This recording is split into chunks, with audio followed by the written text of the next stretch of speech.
We tend to be carried away by the external focus in the work we are doing, and thus, the presence of mind needed to remember and offer is set in the background of our awareness. If we reflect on the state of consciousness we experience when focused on some external work, we soon find that we can be almost totally absorbed, and in fact, that work is generally best accomplished through what may be called a one-pointed concentration. So how do we convert this work into karma yoga when we are not paying attention at the time of the work to the spiritual focus? Patience, perseverance, and time, the vital nature, particularly in the mode of rajas, wants and expects instant results and visible progress.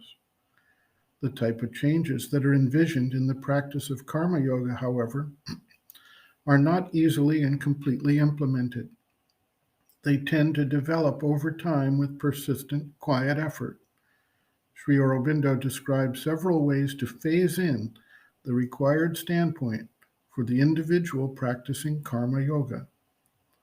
After some time, with repeated practice, the resulting status may appear to be almost effortless, as it simply occurs. To reach that stage, however, the sadhak needs to be prepared to keep trying without any sense of discouragement. Sri Aurobindo writes, quote, "It is easy for one, comparatively, to remember and be conscious when one sits quiet in meditation. It is difficult when one has to be busy with work.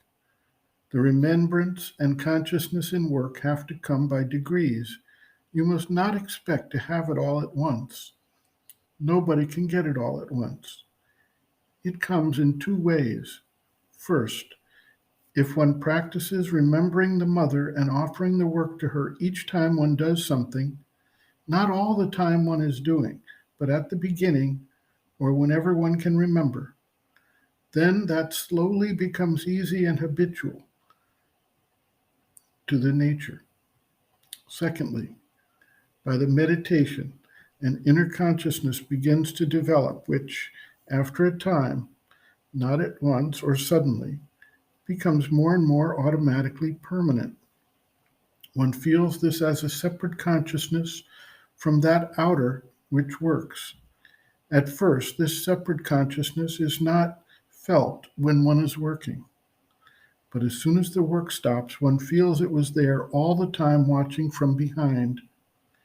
Afterwards, it begins to be felt during the work itself, as if there were two parts of oneself, one watching and supporting from behind, and remembering the mother and offering to her, and the other doing the work.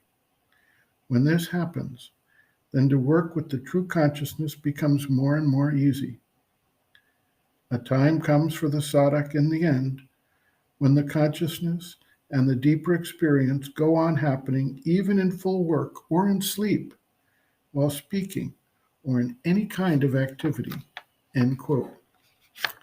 Reference, Sri Aurobindo and the Mother, Growing Within, The Psychology of Inner Development, Chapter 5, Growth of Consciousness, Means and Methods, page 100.